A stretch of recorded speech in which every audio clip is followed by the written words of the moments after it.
What is going on, everybody? Welcome into this edition of the Warchant Report, powered by Cummins. I'm Aslan Hujavandi, joined by Jeff Cameron, Tom Lang, Jeff Cameron Show, all sorts of different content across the warchant.com universe.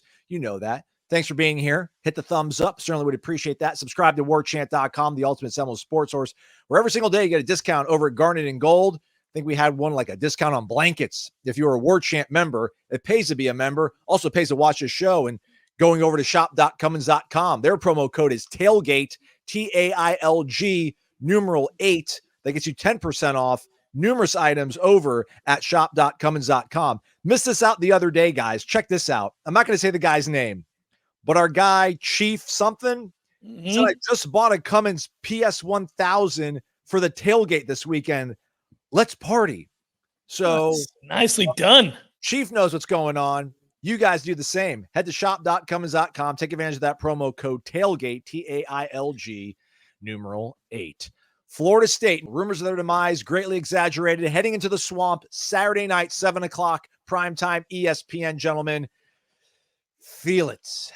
Feel it. Be rejuvenated by the opportunity at hand for Florida State. Start off with you, Jeff. Obviously, we know Florida State will not have the best football player on their team, which is Jordan Travis, their quarterback, who confirmed on his Instagram earlier in the week that he indeed would be out for the season after that gruesome injury he sustained against North Alabama.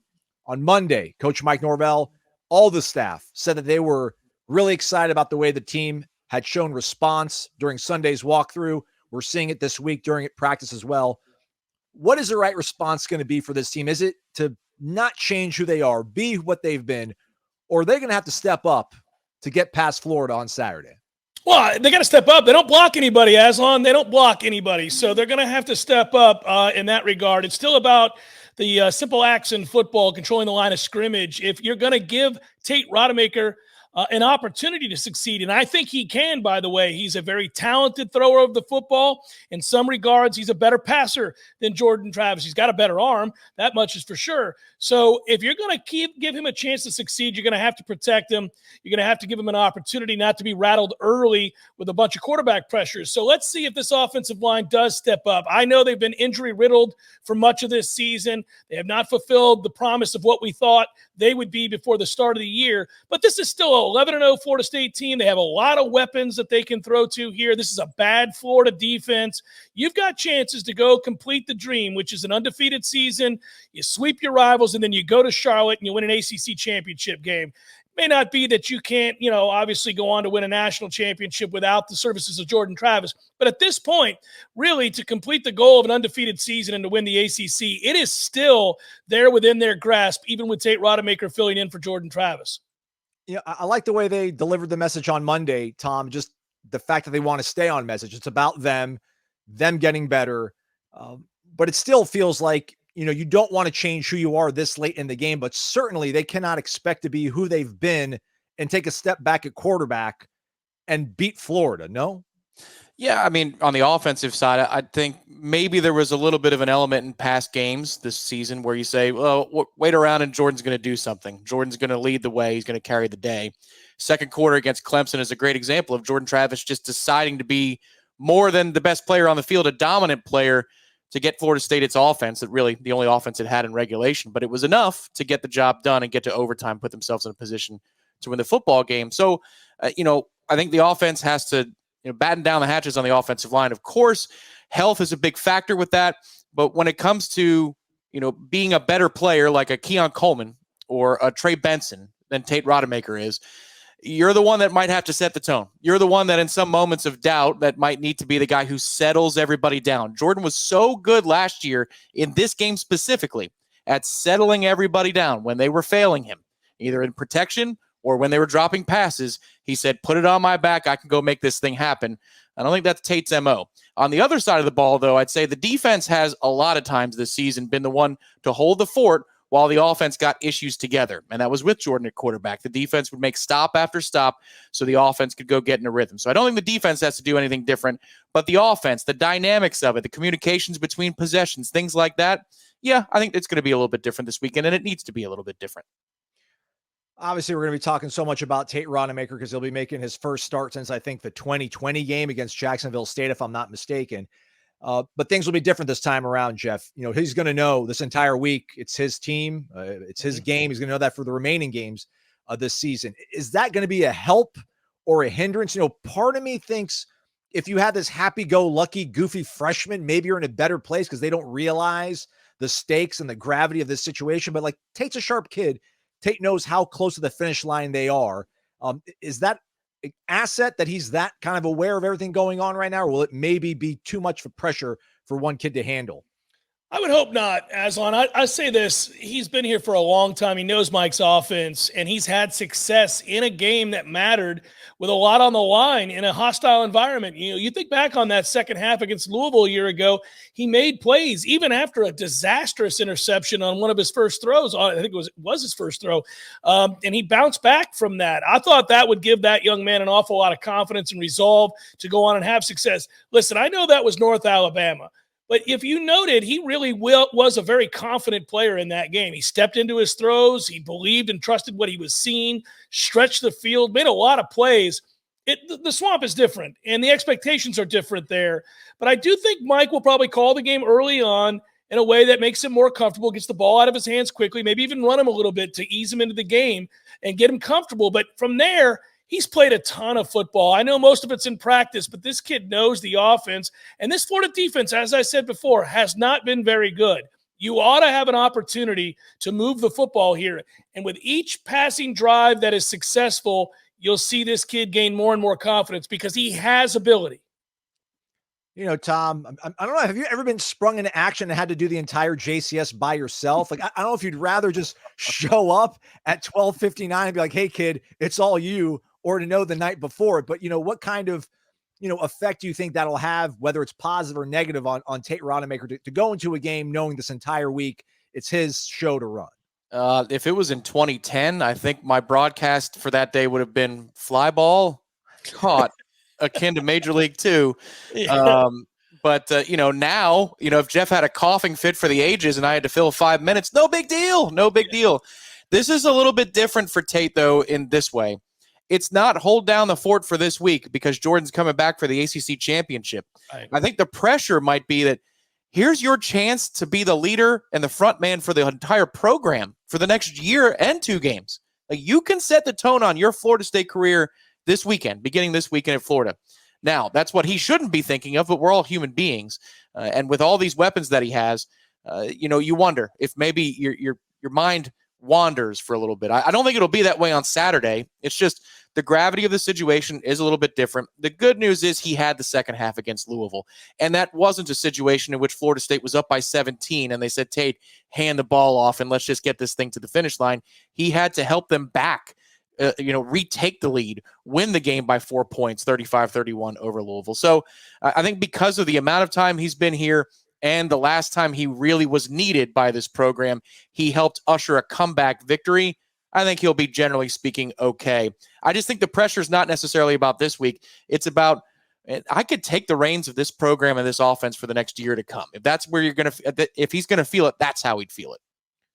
Yeah, real quick, both of you guys, just Jeff, going into the season, did you think Florida State had the starting quarterback for 2024 on the roster already?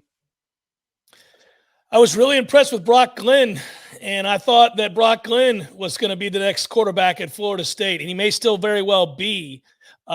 Kid learned the offense quick. He's physically ready. I mean, I think he is. He's an athlete, and he's a thick kid. He's got a big arm. I'm not sure I thought Tate Rodemaker would be that guy, but, you know, when you look at Tate, again, he's always had these days when we're at practice where occasionally he makes the best throw that you see all day. You know, he's got that arm. And other days he's erratic and you wonder, can he find the consistency? I think it's fascinating. This is, you're right, a glimpse of what could be with this offense and Tate Rodemaker. I hope he's not thinking about it this way. I agree, though, Tom. He's a guy that has to realize this is it. I mean, it's not ideal, but I got a chance right now to make this my job heading into camp, going into next year. If he's ever wanted that, if he's ever deep down thought and believed I could be that guy, here you go, kid. Here's your chance. Finish off the 5-6 Florida Gators, whose defense is a sieve, and go win the ACC championship. It really won't matter what happens in the playoff. If he plays well in these 2 games specifically, I think he has the lead heading into camp. Mike Norvell's seen him at practice all the time. Jeff's mentioned it, Tom, just how much football he's played in practices, obviously, being here since 2020. Mike Norvell knows who this kid is. But, man, these next two games could probably affect even that sort of, perceived perception of who he can be, right? Oh, they could, sure. The thing I'd say, though, about some of those practices is I don't care how loud it gets in the swamp. I think Mike's been louder in his ear, screaming at him in practice in some of those teachable moments that we'll call it. But, yeah, the whole conversation around Tate Rodemaker can change over the next two football games. And it already has. But, how we look at the spring battle, everything. We thought we were going to be watching Jordan Travis lead Florida State down to Gainesville and then to Charlotte with a chance to go to the playoff and, close the storybook in a perfect fashion, his career and the transition for the program. And then in the spring, we were going to look at Tate and Brock Glenn and maybe what Luke Kromenhawk could be. But now, here it is. This is your chance right here, right now. And in a way, I feel like Mike Norvell, when he said on Monday, I'm very sad for Jordan, but I'm so excited for the opportunity for this team. I'm excited to see what Tate's got. Yeah, at this point, it happened. I wish it didn't, but now I'm excited to see what 18's got. Well said. Well said. All right, let's see how this game matches up for Florida State as they take on the Gators in the swamp. Our own Matt Lacier will catch up with somebody over behind enemy lines right after this here on the Warchant Report, powered by Cummins. Whether the power is out or you're out of pocket, be the hero with portable power from Cummins, a global power leader. Onan Power Stations, perfect for mobile lifestyles, small and compact. Cummins Onan Power Stations provide temporary, off-the-grid power. Use it to charge your mobile devices, power your TV for the tailgate, run a fan to cool the party, or light up the after-dark celebration. Cummins offers power stations from 100 to 1,000 watts. These can be very handy during those temporary thunderstorm power outages we often get in the southeast in the afternoons. Use the promo code TAILGATE, TAILG, numeral 8, for a 10% discount at shop.cummins.com. Welcome back into the Warchant Report, powered by Cummins. I'm Aslan Hajavani, joined by Jeff Cameron and Tom Lang. Hit the thumbs up here. Certainly would appreciate it. Subscribe to warchant.com as well as our YouTube page, free of charge. Lots of good stuff over here. Not as good, though, as warchant.com. Florida Gators, 5-6. Everything riding on this one for them to try to become bowl eligible. How do they match up with the Florida State Seminoles? We had our Matt Lacier check in with Nick De La Torre of the Florida site over on the On3 Network to find out. I am here with Nick De La Torre with Gators Online, the On3 fan site for the Florida Gators. Let's jump right into it, Nick. Different quarterback matchup we expected than just a week ago. Both Florida State and Florida's quarterbacks are down, and they will be going to the backups. What should we expect from Florida's new starter, Max Brown? Yeah, it's like Freaky Friday. Florida State loses Jordan Travis, a dual-threat quarterback, and goes to a pocket passer. Florida loses Graham Mertz, a pocket passer, and will go to Max Brown, who can run a little bit. I don't think Max is the runner of Jaden Daniels or Jordan Travis type, but he definitely brings a different element to Florida's offense. So it'll be interesting to see. I asked Billy Napier about it on Monday. What will the offense look like? Because I think it will look different. You won't have, I don't think they'll ask Max to throw 35, 40 times unless Florida's trailing and he needs to. So I think when you look at Florida getting to play at home at night, try to get the swamp into it. Hopefully they'll have some students back from Thanksgiving break and expecting a good environment. But I think Florida's offense will be more read option, more RPO. Try to get Max's legs involved. And when you look at Florida State, they've been really good against the run. So you kind of have to just challenge your offensive line. Hey, you're going to have to win some battles. You can run at Florida's edge players. But yeah, it'll be definitely a different look for Florida's offense for sure, just because of the added element that the quarterback now is a running threat. Obviously, the run game has been a big part of this Florida offense all year, with Etienne and Johnson both having 710 yards each. How well do they have to do to have a chance against Florida State, and what other parts of the offense need to come out? It's interesting because we thought Florida would be a running team with Graham Mertz when he came in from Wisconsin. He had turnover troubles at Wisconsin, and it started that way. I think when you got to the road game against South Carolina, Graham was able to lead a comeback with his arm, and you're thinking, okay, well, then you look at Florida's schedule. Well, they're probably going to have to throw the ball to beat Georgia, throw the ball to beat Arkansas, throw the ball to beat, LSU and Missouri, and they kind of turned into a team that really leaned on Mertz's arm, and now you don't have that. So I think you see Florida go back to the running game, and Florida's offensive line has just not performed up to the level that we expected them to this season. They've had some injuries, a bunch of injuries, consistency issues. They've had 4 or 5 different starting offensive lines through 11 weeks. So it's like I said, it's going to be a challenge for an offensive line that struggled, especially when hey, we're going to have to lean on the running game because we have a quarterback who's thrown 12 passes this season coming into the game. But Florida has a talented backfield with Montreal Johnson and Trevor Etienne. And then when you have a running quarterback, it does open things up because you have to account for him. Like last year with Anthony Richardson, I'm starting to think Florida's offensive line wasn't great last year. It was just that defenses had to play 11 on 11, and you had to account for the quarterback. And you couldn't have an extra guy come in to stop the run, which teams have been able to do this year. Florida's played against stacked boxes all season as teams dared Graham Mertz to beat them with his arm. So that would be something that's different this week. I think Florida State has to account for Max Brown's athleticism and his running ability, and how much does that open up running lanes for Montreal Johnson and Trevor Etienne. And lastly, we head over to the defense. They gave up 700-ish yards to LSU a few weeks ago. What are the bright spots on this Florida defense that we should look out for? Spots in Florida's defense. Gave me a week to figure that one out. Florida, it seems like they're very young on defense. More than 35% of their defensive snaps have been taken by true freshmen. That number gets even higher when you consider sophomores and redshirt freshmen. They were starting a sophomore in Shamar James before he had a season-ending injury. Next to him was a redshirt freshman in Scooby Williams. So Florida's young. They make a bunch of young freshman mistakes.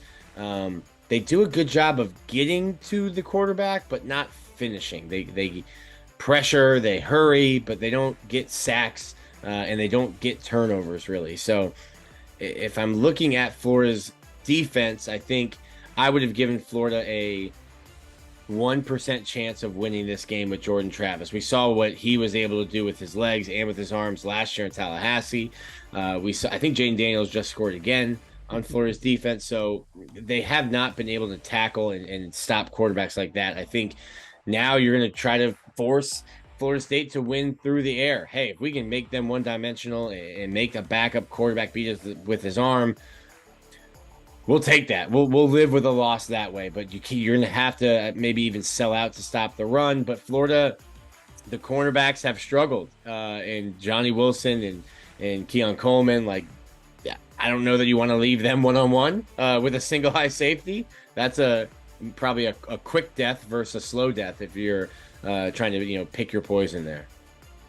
Well, that is all for this week. That is Nick De La Torre from Gators Online. Once again, thank you, Nick. Back to you, Aslan. Thanks a lot to Nick for his time, and Matt for getting that done for us. Let's turn things now to our panel here. And Tom, we've obviously talked about Tate Rodemaker, what he's going to need to do, what he's capable maybe of doing. He's going to need some help, though. I don't know if that means Johnny Wilson being a little bit more sure-handed or Keon Coleman finding ways to hurdle over people again, but does it fall on the offensive line? Is it too late for the offensive line to redeem themselves? Do you just make a game plan that centers around Tate Rodemaker picking apart a pretty mediocre secondary? It's an interesting one with the offensive line. I'm sure Jeff wants to get tagged in here to talk about them some more. I think it's the quick game to start. You got to get him settled down. There's no doubt about that. When Tate goes bad in the limited action that we've seen from Tate, he holds the ball a little bit too long, and that's when bad things happen. So I think, Mike Norvell calling the game for Tate to be able to see things quickly, make decisions quickly would be to their benefit. But it's not as though, and Florida's defense is bad across the board, but it's not as though it's only giving up quarterback runs or it's giving up passing yardage. If you look against other opponents, not named LSU, who went for 700 yards against the Gators, they're racking up big totals on the ground. Missouri ran for $175 yards per carry. South Carolina ran for 150 yards. Spencer Rattler's not running for 200 a game, and that was 5 yards per carry. You go back to Kentucky. When they bludgeoned Florida's defense, they ran for 9 yards per carry. Arkansas ran for 220 yards, 5 yards per carry. So, this is a weakness against weakness when you're talking about Florida State's consistency on the ground and then what Florida does to defend the run. I think the offensive line could potentially have a day a little bit better than we're accustomed to seeing. But all in all, I think it starts with calling the game for Tate and for the quick game and the pass game to set the tone and then open things up for the run secondly. I don't think you start with the run and build from there. I think you start with quick passes and then you phase into the run. Jeff, I'm such a freaking cynic, man. But part of me wants to have that romanticism of football and cheering for your alma mater. And this offensive line has to embrace this duty before them, right? Like it's on their shoulders. They have to give Tate time. They're going to have to open up some better holes for the running backs. I mean, can they find that within themselves here this late in the game? And ultimately, how do you want to see Tate and the game plan kind of merge together for what Florida State has to do to get past Florida? Yeah, the reason Tom thinks they need to start the game with the quick game and get the ball out of his hands is he knows they couldn't even block North Alabama. So I don't know why you would ever assume you're going to line up and run traditionally against anybody at this point. Once you got beat up in the first quarter against that team, a glorified high school bunch, it's pretty obvious that they cannot just start games running the football, and it is immensely frustrating. So I agree with Tom. They're going to have to throw the ball in order to run, and they have tried numerous ways to get this run game going, the traditional run game, and it hasn't happened. It just hasn't happened for them. It's aggravating, but I think it's the reality of who they are at this point. Do not beat your head against the wall. Part of me says that if you come out in the first quarter of this game and you try to establish the run, because all of the statistical things that Tom alluded to, which is accurate, by the way, all those teams just ran the ball all over Florida, you're going to look bad doing it yet again, and you're going to suddenly think to yourself, well, this is the best Florida's defensive line has looked all year. Yes, everybody's defensive line has looked very good against Florida State's offensive line. Very aggravating. So don't do it. Spread them out, throw the football, and then go to the run later on. I would also utilize his legs here. That's not an underrated thing. Tate Rodemaker is a known commodity as a runner. He can make plays with his legs. He's done it before in games. Big run of 15 yards against Louisville when they had to have it. It's a different kind of run, and he's not the same athlete Jordan Travis is. Nobody is. But he is certainly somebody who can help you in the run game. So, yeah, I understand why you're cynical, Aslan. I am too, buddy. I don't think that they're going to line up and just run the ball. Yeah, I'm sure around like 9:30, Florida fans were sweating against Missouri, but they're like, well, hey, at least Florida State's not going to have Jordan Travis, so maybe we can go out with a bang. And then not long after that thought went through their heads, they lost their quarterback as well, Tom. Graham Mertz, who I think is kind of sneaky, had a good season. Certainly better success with the Wisconsin transfer quarterback than Florida State had a few years ago. Max Brown will start for Florida. Seems to have a little bit more dynamic ability to his skill set. Do you anticipate Florida will go more RPO heavy? I think on Monday, Billy Napier said it's up to them to find out what Max is comfortable doing, what he knows to do, and bring those two things together. Will it be kind of an RPO heavy thing with him to make it simple? And how much of Florida State's seemingly kind of conservative looks on defense where they're not mixing things up and being all that exotic and getting in their own way, can that mitigate maybe Florida trying to create confusion with an RPO sort of attack?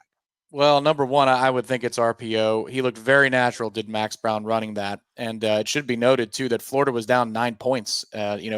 He fumbled on an exchange. Florida was near the red zone or in the red zone. They lost the football. Missouri scores on a 77-yard. I think it's like a pitch to the running back, and he ends up running for 77 yards. It's a 9-point game, and Florida comes all the way back, largely because of the RPO. I think the best way to put this is it would be like if Riley Leonard was healthy, completely healthy for the Duke game. That's the kind of attack I would expect Florida to bring to the table, which is heavy run, quarterback run. There'll be throws off of that. But Max Brown is faster than even Riley Leonard was. Just you can see that already. If you pick the wrong gap or your eyes are in the wrong place on an option, then he's going to burn you. So I think it's critical that Kalen DeLoach plays in this game for Florida State to help fortify the ranks at linebacker. I think that's where I would test if I'm Florida. And then to the second part of the question, which was, remind me again, Aslan. Sorry about that. Just the fact that the secondary, or not the secondary, but this defense, they're not Dick LeBeau, amoeba defense roaming around and trying to really confuse people. They're just kind of playing you straight up. Will that actually kind of help mitigate some of the things that Florida wants to do to get you out of balance if you're actually able to get set and just know your rules and your fundamentals? I'd be more aggressive if I was Florida State. I'd get downhill, and I would make sure as best as I could that you're not in a position where two guys are going to be in the same gap. I mean, even when they're being aggressive, that's happened. Maybe Duke got away with a hold here or there in the first half, in that impressive first half that they had against Florida State on the ground. Still, Tatum Bethune was in the wrong spot on one play. Kalen DeLoach was in the wrong spot on the wrong side of a blocker. This is something where you got to mind your P's and Q's, but I would get downhill. And if Max Brown can beat you with his arm down the field with those wide receivers against your defensive backs, I mean, you tip your cap to him. I think you get downhill and you force the issue here. See if you can't get off the field a little bit quicker. Jeff, Adam Fuller, defensive coordinator, Broyles Award semifinalist as one of the best assistants in the country, maybe on the Syracuse hot board. How far we've come. My guy, but it's been about 10 weeks, I feel like, since they've played somebody that might have this kind of dual threat aspect of their game that's fully healthy. Obviously, Thomas Castellanos and Boston College gave them fits. Where are you at right now with this defense and what you anticipate Florida throwing their way and whether they can handle that kind of, I don't want to say on a short week, but kind of being caught off guard because I'm sure they planned this whole time for what they'd probably see out of Graham Mertz in this offense. You might see more 3 linebacker sets for Florida State to try to stop this run, a little bit more 4-3. I would also think that you got to heat him up. I'd make him make throws under pressure. I'm taking away the run, Aslan. I want to see this kid make a throw after I've taken away the run, and I want to see if he can make that throw consistently well. Now, you're going to have to factor in, does Renardo Green play for Florida State? What do you have in your secondary? Health is going to play a big role here. But for Florida State, I'm going to make him beat me with a throw. If he does, I'll adjust. But from there, I'm going to make sure early in this game that he doesn't get comfortable because they're able to run the football. I'm taking that away. You remember in the second half of the game against Miami, they walked the safety up. They said, no more. This is not happening. You're not running the ball anymore. I'm going to make Emery throw the ball. And obviously he couldn't do it. I'm going to see if this kid can do it. And I think that's the best way to do it, by putting pressure on him, make him make quicker decisions under intense pressure. And I think Florida State can do that. They've shown they can do that. Oftentimes they wait to do that into the second half of games. I'm beginning this game that way. I want to see where his head's at. He has only thrown 12 passes in his career. I'll grant you he's 10 of 12, but he's only thrown a total of 12. And this is a kid who has shown he can run the ball. I'm trying to take that away. Man, I can't wait for the game. But first, I want to see what Jeff and Tom are picking for the game because they're going to lead me in my pick and my confidence the rest of the week. So let's make our picks. Everybody at warchant.com. Coming up right after this on the Warchant Report, powered by Cummins. You can feel the security of having a global power leader in your own backyard when you're backed up by a Cummins home generator. For more than 100 years, Cummins has powered everything from heavy-duty trucks to trains and dependable power generation to hospitals, data centers, and stadiums around the world. Now you and your family can rely on that same expertise to get the latest in power technology with a Cummins home generator for your home. Be prepared for bad weather, rolling outages, ice storms, and more. And whether it's Wi-Fi or weeks worth of groceries in your fridge and freezer, stay powered up with a Cummins home generator. Visit homegenerators.cummins.com to utilize their home generator size calculator to find the ideal generator to power your home or to request an on-site assessment. And don't forget, you can save 10% off various models of portable power stations, portable generators, and RV generators at shop.cummins.com with the promo code TAILGATE, TAILG, numeral 8. Welcome back in. Warchant Report powered by Cummins. I'm Aslan Ojavandi, Tom Lang, Jeff Cameron here hanging out with you. Happy Thanksgiving, by the way, everybody. Thanks for watching, hanging out with us. Hope you have a great one with your family as we get ready for this contest between Florida State and Florida. Again, 7 o'clock on ESPN in Gainesville, Steve Spurrier Field, Ben Hill Griffin Stadium, Florida Field, whatever they want to call it down there. We're going to make our picks. But first, what about Gene Williams, Irish Show fellow Corey Clark? They've got thoughts on the game. Let's see what they've got picked for Florida State, Florida. Florida State rolls into Gainesville looking for another undefeated regular season. Believe it or not, that would be the 6th in franchise history for the Noles, while the Gators, well, they're looking to become bowl eligible. Good for them. The Seminoles, unfortunately, will be without Jordan Travis in this game, but the good news is Florida State has a very capable backup, unlike Florida, I believe, in Tate Rodemaker. But, you know, it's going to be down in the swamp. It's always difficult down there. The difference, I believe, will be the FSU defense. That said, I think it's going to be close, and it's going to go down to the wire. Look for Fitzmagic, I believe, to hit the game winner. Seminoles 27, Gators 24. Aslan's making us turn our picks in pretty early this week because of the holidays. So this isn't the most current information available. But based on what I know early in the week, I like Florida State to win this game, actually pretty convincingly. I think Tate Rodemaker is going to play very well. I think he's going to get the passing game going. I think the team's going to rally around each other with Jordan Travis not available.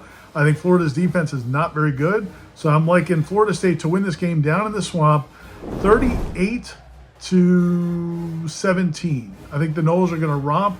I think Tate's going to get a big win going into the ACC championship game next week. All right, folks, for this prediction, we're doing a walk and talk right outside Florida State practice. I know you've been waiting with bated breath. I'm picking the Noles. I think Tate's going to get the job done. I think Florida's defense is terrible. I think Florida State, even with a backup quarterback, has one of the best offenses Florida's faced this season, and they've been bad against every offense they've faced, or just about every offense they've faced. And the Florida State defense is good going up against a backup quarterback of their own.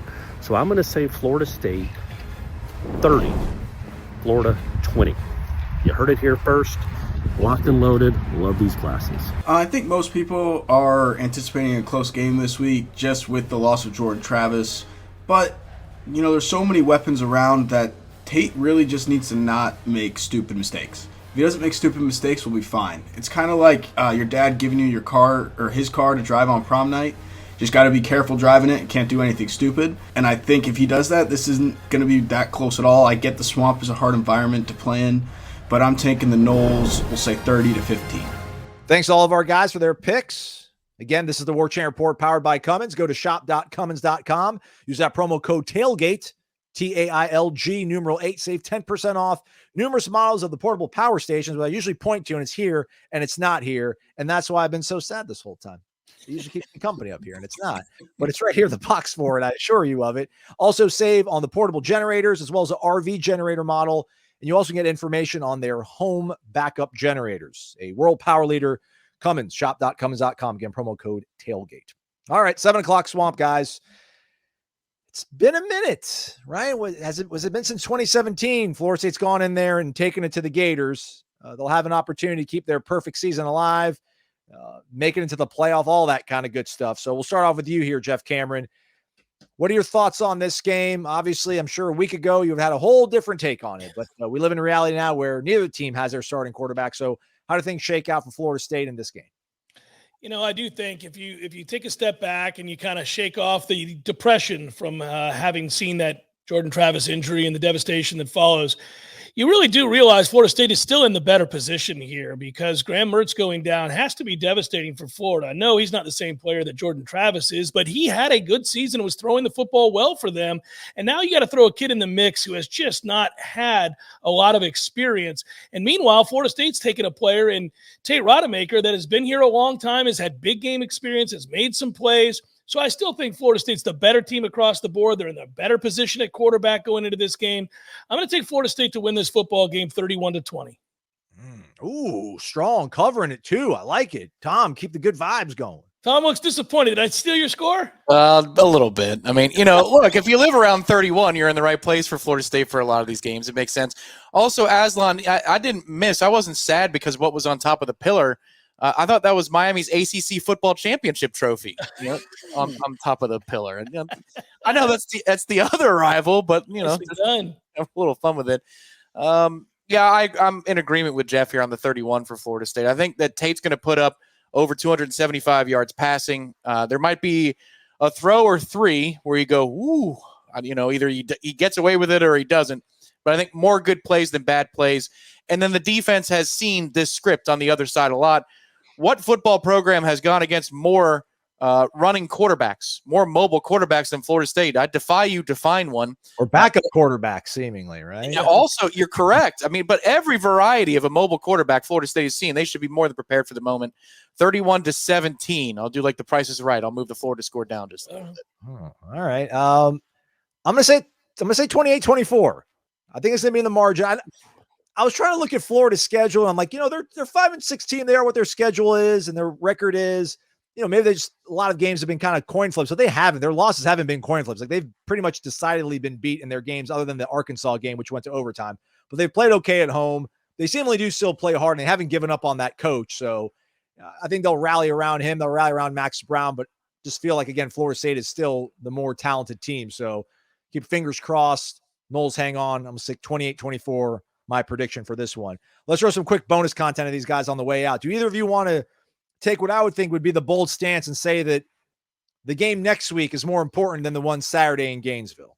How do you size up the next two games, Jeff? Which one do you want the win in? We want both. I can tell you, Aslan, that I want an ACC championship, but I know that if I walk into that stadium and I see those colors and those fans matched with ours, I would instantly tell this version of me who's longing for the ACC championship to shut up.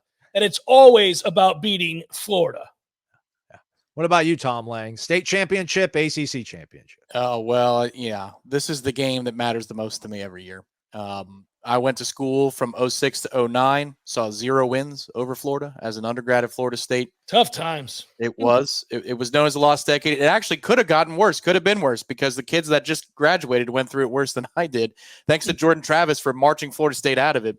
But no, I'd rather have this one, because then you could say you had 3 undefeated regular seasons since 2013. Beyond winning the state, you have 3 12-0 seasons since 2013.